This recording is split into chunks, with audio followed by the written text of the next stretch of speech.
일본의 굴레. 테가트 머피의 일본 경제정치 분석. 1. 서론 테가트 머피와 일본 연구. R. 테가트 머피야. 테거트 머피는 일본 경제와 정치를 연구해온 미국의 저명한 학자이자 투자은행가다.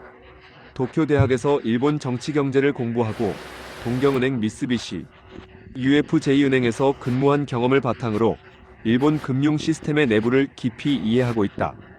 그는 저펜 언드 더 시컬즈 어브 더 패스트 과거의 굴레에 묶인 일본을 비롯한 저서를 통해 일본이 왜 장기 침체에서 벗어나지 못하는지를 예리하게 분석했다. 머피는 일본의 문제가 단순한 경제 정책의 실패가 아니라 메이지 유신 이후 형성된 정치-경제 시스템과 깊이 연결되어 있다고 주장한다. 일본이 과거 고도 성장을 이룬 바로 그 시스템이 오늘날에는 오히려 변화를 가로막는 족쇄가 되었다는 것이다. 이 문서에서는 머피의 분석을 중심으로 일본이 직면한 구조적 굴레를 살펴본다. 2. 1940년 체제, 일본 경제 시스템의 기원. 2.1 전시 경제 체제의 형성. 머피는 일본 경제 시스템의 본질을 이해하려면 1940년대 전시 동원 체제로 거슬러 올라가야 한다고 강조한다. 태평양 전쟁을 준비하던 일본은 효율적인 자원 동원을 위해 경제를 국가 통제 아래 재편했다. 관료들이 산업 정책을 지휘하고 은행은 정부의 지시에 따라 전략 산업에 자금을 공급했으며 기업들은 계열, K레츠 구조로 통합되었다. 종신고용제와 연공서열제도 이 시기에 확립되어 노동력을 안정적으로 확보하기 위한 장치였다. 전쟁 후 놀랍게도 이 체제는 해체되지 않고 그대로 유지되었다. 미군정은 재벌 해체를 시도했지만 냉전이 시작되면서 일본을 반공 전초기지로 만드는 것이 더 중요해졌다. 그 결과 관료 주도의 경제 개발 체제가 부활했고 이것이 이른바 일본 주식회사 저펜 잉크의 토대가 되었다.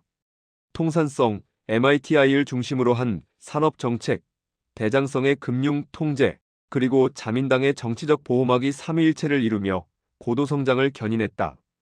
2.2 고도성장기의 성공. 1950년대부터 1980년대까지 이 시스템은 놀라운 성과를 냈다.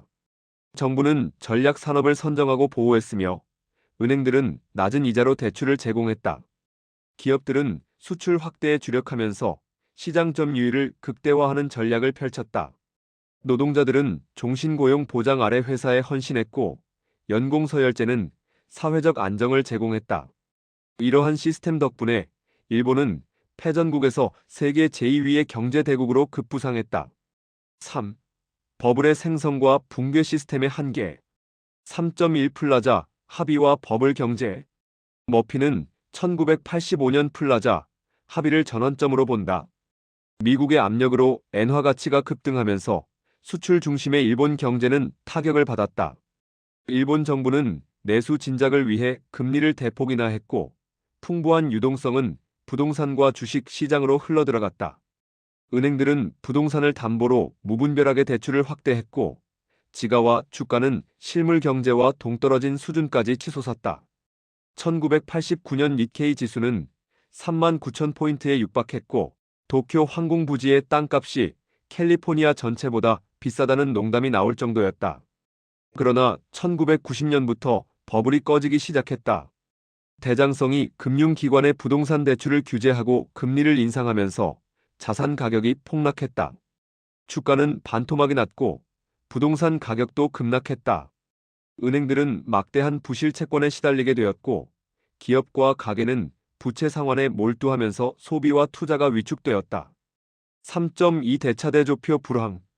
머피는 리처드 쿠리처드 쿠의 대차대조표 불황 개념을 인용하며 일본의 침체를 설명한다. 버블 붕괴 후 기업들은 이익 극대화가 아니라 부채 최소화를 최우선 목표로 삼았다. 아무리 금리를 낮춰도 기업들은 대출을 받지 않았고 오히려 기존 부채를 갚는 데 집중했다. 이러한 합성의 오류 펠러시 어브 컴포지션 현상 때문에 경제 전체가 침체에 빠졌다. 정부가 재정 지출을 확대하지 않았다면 상황은 더 심각했을 것이다. 4. 정치 시스템의 마비와 개혁 실패. 4.1 자민당 지배체제의 한계. 머피는 일본의 정치 시스템이 본질적으로 변화를 가로막는 구조라고 진단한다. 자민당은 1955년 이래 거의 계속 집권해 왔으며 1993-94년, 2009-2012년 제외 이 장기 집권은 특정 이익 집단과의 긴밀한 유착을 낳았다. 건설업계, 농업단체, 우정관계자 등 전통적 지지 기반은 개혁에 저항하는 세력이 되었다. 자민당은 이들의 지지를 유지하기 위해 보조금과 공공사업을 남발했고 이것이 재정 악화의 주요 원인이 되었다. 정치 자금 스캔들도 끊이지 않았다. 1990년대 초 리크루트 스캔들, 사가와 큐빈 사건 등으로 자민당의 부패가 드러났지만 근본적인 개혁은 이루어지지 않았다. 1993년 총선에서 자민당이 과반수를 잃고 연립정부가 들어섰지만 곧 자민당이 정권을 되찾았다. 2009년 민주당 정권도 동일본 대지진 대응 실패와 내부 분열로 3년 만에 무너졌다. 4.2 관료제의 경직성. 머피는 일본 관료제가 과거의 영광에 사로잡혀 시대 변화에 적응하지 못하고 있다고 비판한다. 대장성현 재무성과 통산성현 경제산업성은 고도성장기에 막강한 권력을 휘둘렀지만 글로벌화 시대에는 오히려 장애물이 되고 있다. 관료들은 자신들의 권한과 기득권을 지키려 하고 규제 완화나 시장 개방에 소극적이다. 또한 관료 출신들이 퇴직 후 관련 업계에 재취업하는 아마쿠다리, 하늘에서 내려옴 관행은 관민 유착을 심화시킨다. 5. 금융 시스템의 구조적 결함. 5.1 은행 중심 금융 체제. 머피는 일본의 은행 중심 금융 시스템이 시대에 뒤떨어졌다고 지적한다. 고도성장기에는 은행을 통한 간접 금융이 효과적이었다.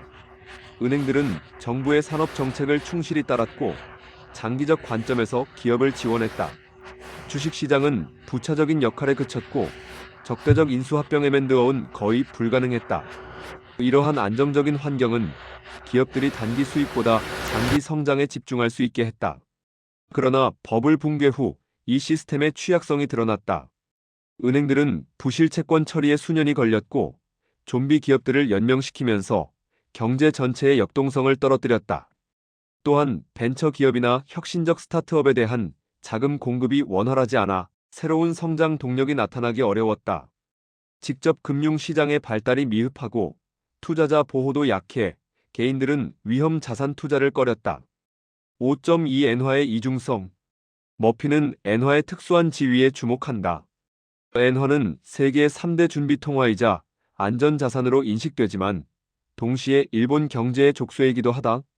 위기가 발생하면 투자자들이 엔화로 도피하면서 엔고가 발생하고 이것이 수출 기업들에게 타격을 준다. 일본은행이 양적 완화로 엔화 가치를 떨어뜨리려 해도 세계적인 불확실성이 높아지면 다시 엔고 압력이 나타난다. 이러한 엔화 역설은 일본 경제의 회복을 어렵게 만드는 요인이다. 6. 사회문화적 족쇄. 6.1 집단주의와 동조압력. 머피는 일본 사회의 집단주의적 특성이 변화를 가로막는다고 본다. 튀어나온 못은 망치로 두들겨 맞는다는 속담처럼 일본 사회는 개인의 일탈을 용납하지 않는다. 이러한 동조압력은 사회적 안정을 가져왔지만 동시에 혁신과 기업 가정신을 억압한다. 실패는 치명적인 낙인이 되기 때문에 사람들은 위험을 감수하기보다는 안정적인 길을 선택한다. 또한 연공서열과 종신고용 시스템은 능력보다는 연차를 중시하는 문화를 만들었다.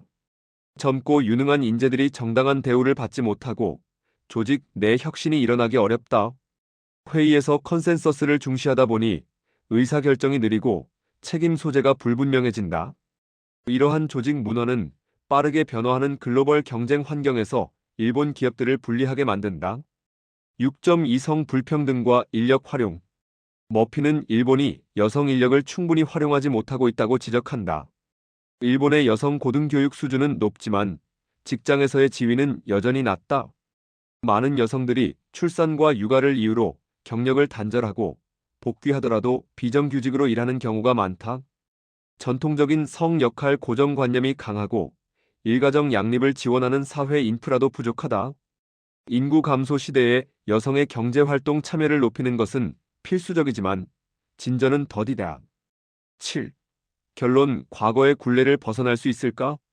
테가트 머피의 분석에 따르면 일본의 문제는 단순히 경제 정책의 실패가 아니라 정치 경제 사회 시스템 전반에 뿌리박힌 구조적 문제다. 메이지 유신 이후 특히 1940년대 전시 체제에서 형성된 시스템은 고도성장기에는 효과적이었지만 21세기에는 오히려 변화를 가로막는 족쇄가 되었다. 관료 주도의 경제 운영, 은행 중심의 금융 시스템, 자민당의 장기 집권과 이익 집단 정치, 집단주의적 사회 문화 등이 복합적으로 얽혀 있다. 머피는 일본이 이러한 굴레에서 벗어나려면 근본적인 시스템 개혁이 필요하다고 주장한다. 정치 개혁을 통해 이익 집단 정치를 타파하고 금융 시스템을 현대화하며 노동시장을 유연화하고 여성과 외국인의 경제활동 참여를 확대해야 한다. 무엇보다 실패를 용인하고 혁신을 장려하는 문화적 전환이 필요하다. 그러나 이러한 개혁은 기득권층의 강한 저항에 부딪히고 있으며 고령화로 인해 변화를 선호하는 세대의 정치적 영향력은 오히려 약화되고 있다. 머피는 비관적이면서도 현실적인 전망을 제시한다. 일본은 완전히 몰락하지는 않겠지만 과거의 영광을 되찾기도 어려울 것이다. 관리되는 쇠퇴 매너지드 디클라인의 길을 걸을 가능성이 높으며 막대한 정부 부채와 인구 감소로 인해 선택지는 점점 좁아지고 있다. 다만 일본이 여전히 높은 기술력과 문화적 자산을 보유하고 있다는 점은 희망적이다. 문제는 일본 사회가 변화의 필요성을 인정하고 과감한 개혁을 단행할 의지가 있느냐다. 테가트 머피의 연구는 일본뿐만 아니라 다른 선진국들에게도 중요한 교훈을 준다. 한때 성공했던 시스템이 영원히 유효하지는 않으며 변화하는 환경에 적응하지 못하면 쇠퇴의 길을 걷게 된다는 것이다. 한국을 포함한 많은 나라들이 일본과 유사한 문제들, 마이너스 저출산, 고령화, 경직된 노동시장, 재벌 중심 경제 마이너스에 직면하고 있다. 일본의 사례를 타산지석으로 삼아 선제적으로 개혁을 추진해야 할 것이다. 과거의 성공 공식에 안주하는 순간 그것이 미래의 족쇄가 될 수 있다는 머피의 경고를 잊지 말아야 한다.